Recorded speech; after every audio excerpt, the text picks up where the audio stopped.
Well, thank you, Mr. Chairman, Ranking Member Cardin, members of the committee and friends and former colleagues.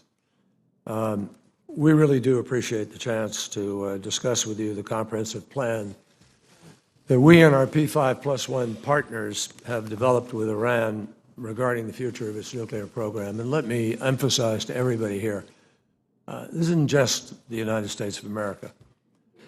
These are other nuclear powers: France, Britain, Russia, China. They have a pretty good understanding of this field and of the challenges.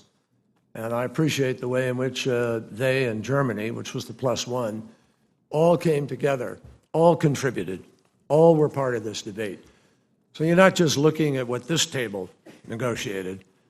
You're looking at what the international community, the P5+1, under the auspices of the United Nations, negotiated. And they're not dumb. They're experts, every one of them, in nuclear technology, in ratification, in verification, are smart people who've spent a lifetime at this. And they've signed off on this agreement. Now, I'm joined by two cabinet secretaries whose help was absolutely invaluable in reaching this deal, and I thank all of you for the role that Congress played. I was privileged to be the chairman of this committee when we passed the Iran sanctions effort.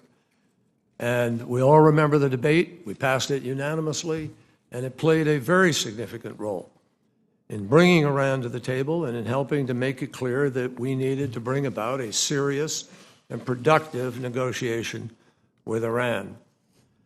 Now, from the day that those talks began, we were crystal clear that we would not accept anything less than a good deal.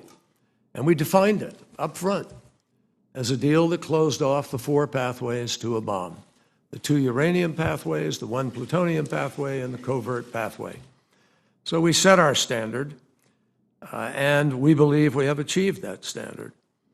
After almost 2 years of very intensive talks, the facts are also really crystal clear that the plan that was announced last week in Vienna is, in fact, a deal that does shut off those pathways and provides us with guarantees through the lifetime of the NPT and the participation of Iran that we will know what they are doing. Now, the chairman mentioned in his opening comments some phrase about unless we give Iran what they want. Folks, they already have what they want. They got it 10 years ago or more. They already have conquered the fuel cycle. When we began our negotiations, Iran had enough fissile material for 10 to 12 bombs. They had 19,000 centrifuges, up from the 163 that they had back in 2003 when the prior administration was engaged with them on this very topic. So this isn't a question of giving them what they want. I mean, it's a question of how do you hold their program back? How do you dismantle their weapons program, not their whole program? Let's understand what was really on the table here. We set out to dismantle their ability to be able to build a nuclear weapon, and we've achieved that. Nobody has ever talked about actually dismantling their entire program, because when that was being talked about, that's when they went from 163 centrifuges to 19,000. Everybody here at this dais knows what the options are for actually stopping that. It's called military action, because they're not going to stop it otherwise. They've already proven that. They proved it during all those years. So under this terms of this agreement, Iran has agreed now to remove 98% of its stockpile. Voluntarily, they're going to destroy 98% of their stockpile of enriched uranium. They're going to dismantle 2/3 of their installed centrifuges, and they're going to take out the existing core of an existing heavy water reactor and fill it with concrete. Iran has agreed to refrain from producing or acquiring highly enriched uranium and weapons-grade plutonium for at least 15 years. And if they began to do that, Ernie Moniz will tell you, we will know it immediately. Iran has also agreed to accept the additional protocol, and the additional protocol is an outgrowth of the failure of the North Korea experience, which put in additional access requirements precisely so that we do know what Iran is doing. And they have to ratify it before the UN sanctions are lifted at the end of this process.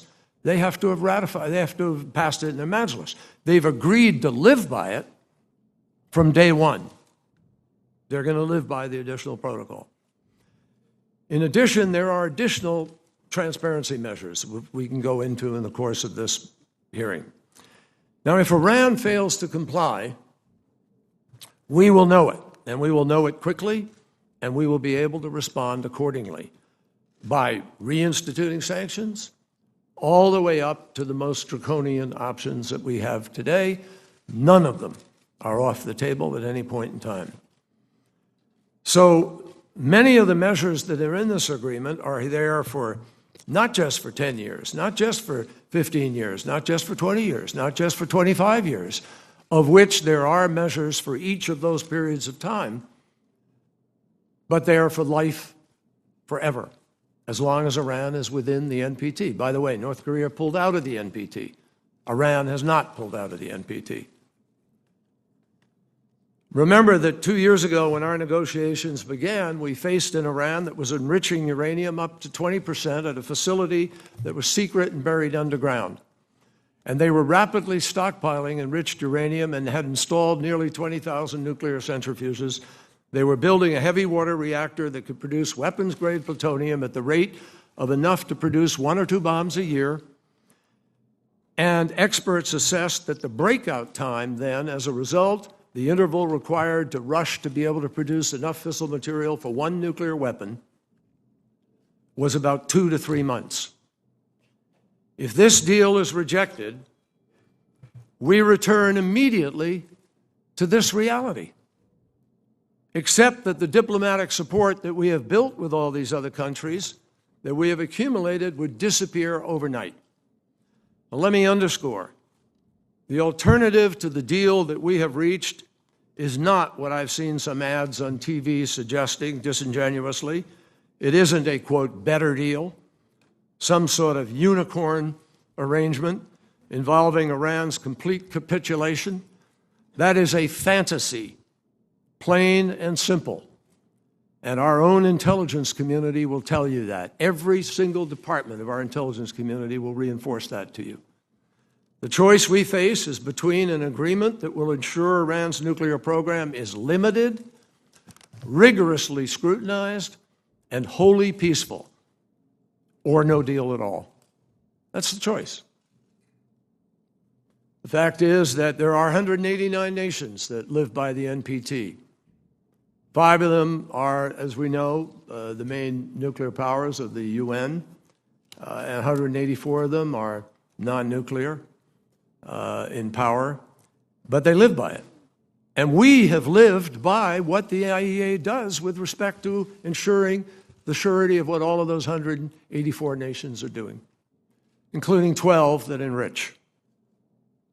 Now, if the U.S. Congress moves to unilaterally reject what was agreed to in Vienna, the result will be the United States of America walking away from every one of the restrictions that we have achieved, and a great big green light for Iran to double the pace of its uranium enrichment, proceed full speed ahead with a heavy water reactor, install new and more efficient centrifuges, and do it all without the unprecedented inspection and transparency measures that we have secured.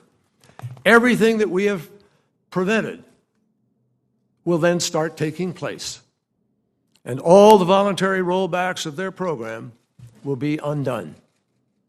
Moreover, if the U.S., after laboriously negotiating this multilateral agreement with 5 other partners, were to walk away from those partners, we're on our own.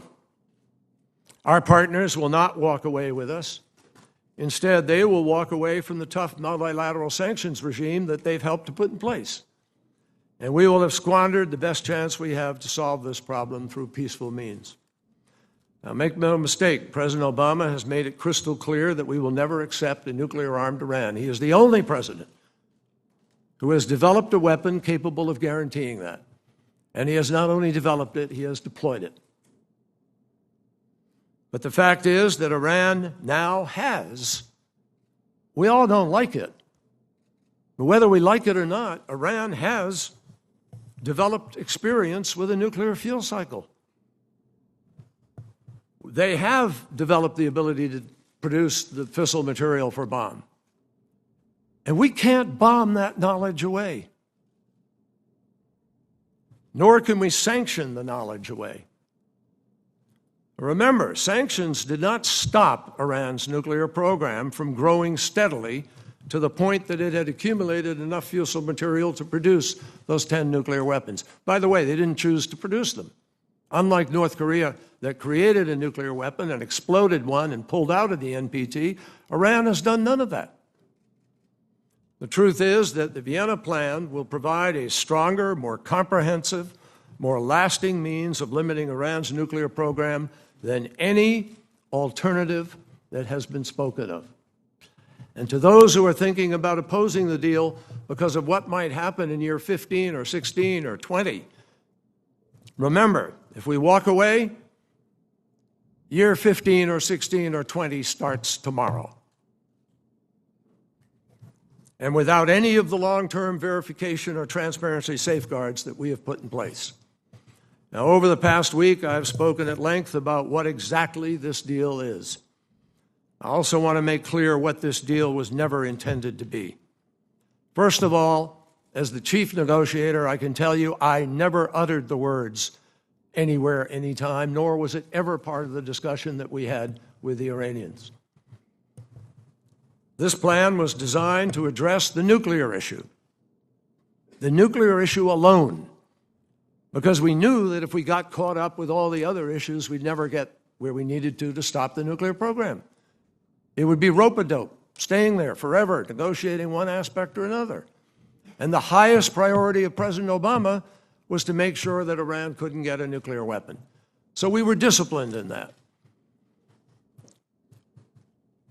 We didn't set out, even though we don't like it, and I have extensive plans that I will lay out to you if you want them, about how we're going to push back against Iran's other activities, against terrorism, its support, its contributions to sectarian violence in the Middle East and other things. All of those are unacceptable.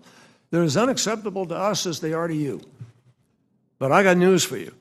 Pushing back against an Iran with a nuclear weapon is very different from pushing back against an Iran without one. And we're guaranteeing they won't have one. So we're working very closely with the Gulf states. Just today in Saudi Arabia, Ash Carter was there yesterday. The foreign minister said that Iran's nuclear deal appears to have all the provisions necessary to curtail Iran's ability to obtain a nuclear weapon. That's Saudi Arabia. The Emiratis are supportive. The foreign minister of Iran is going to be in the Emirates this weekend. So I would suggest respectfully that we are going to continue to press Iran for information about the missing American, about the immediate release of Americans who have been unjustly held. And there isn't a challenge in the entire region that we won't push back against if Iran is involved in it. But I will tell you, none of those challenges will be enhanced if Iran gets a nuclear weapon. So the outcome cannot be guaranteed by sanctions alone. I wish it could, but it can't be.